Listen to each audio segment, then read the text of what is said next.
ଆମ ମାଇକିଣାକୁ ସେ ପଳେଇ ଯାଆନ୍ତୁ, ମର୍ଦ ତ ଦୂରରେ ଅଛନ୍ତି। ମୁଁ ତ ସ୍ତ୍ରୀ ଲୋକଟା, ସେ ମତେ ପଳେଇ ଯାଉ ଆଗେ, ସିଏ କଣ ଯିବ? ମର୍ଦ କଣ କହୁଛନ୍ତି? ତାଙ୍କୁ ବା ସେ ସୌମ୍ୟାଶ୍ରୀ ଫୋନ କଲା, ତାଙ୍କୁ ଫୋନ କରିଛି, ସେ ମାନିଛନ୍ତି ଯେ ମତେ ଫୋନ କଲେ, ମୁଁ ଏସପି ଙ୍କୁ କହିଛି ଏବଂ ସବୁ ଜଣେଇଛି। 5 ଦିନ ପୂର୍ବରୁ ମତେ ଫୋନ କରିଛନ୍ତି। 5 ଦିନ ପୂର୍ବରୁ ଜଣେ ଏମପି କୁ ଜଣେ ସୁଇସାଇଡ କରିବାକୁ ଫୋନ କଲେ, ସେ ଏସପି ଙ୍କୁ କହିଲେ। ତାଙ୍କ ଏସପି କଣ କରୁଥିଲେ? କଲେକ୍ଟର କଣ କରୁଥିଲେ? ସେ ନିଜେ କଣ କରୁଥିଲେ? ତାଙ୍କର ଦକ୍ଷତା ଅଛି, ତାଙ୍କର ସେ ଯାଇଛନ୍ତି, କୌଣସି ଲୋକଙ୍କୁ ଫେସ୍ କରିବାର ଦକ୍ଷତା ତାଙ୍କର ନାହିଁ, ତାଙ୍କର ସାହସ ନାହିଁ। ସେ ଏଭଳି କାମ କରୁଛନ୍ତି ଫିଲ୍ଡରେ, ସେମାନେ ଲୋକଙ୍କୁ ଫେସ୍ କରିବାକୁ ତାଙ୍କର ସାହସ ନାହିଁ। ବଡ ବଡ କଥା କଣ କହୁଛନ୍ତି? ଖାଲି ଭାଷଣ ଦେଇଦେଲେ ନେତା ହେଇଯିବେ ସେ?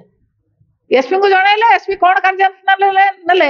ଏମପି ତାକୁ ତଦାରଖ କଲେନି, ଓଲଟି ସୁରକ୍ଷା ଦେଲେ। କାହାକୁ? ପ୍ରିନ୍ସିପାଲଙ୍କୁ ସୁରକ୍ଷା ଦେଲେ, ଯିଏ ଦୋଷୀ ତାକୁ ସୁରକ୍ଷା ଦେଲେ। ସେ ଆମକୁ ପଳେଇ ଯାଆନ୍ତୁ, ମର୍ଦ କଣ ଖୋଜୁଛନ୍ତି? ଆମେ ଯୋଉ ଯେତିକି ସ୍ତ୍ରୀ ଲୋକ ଅଛୁ ବିଜେଡିରେ, ସେ ଆମକୁ ପଳେଇ ଯାଆନ୍ତୁ, ଆମ ମର୍ଦ ପଛରେ ଯିବେ ତାଙ୍କ ପାଖକୁ।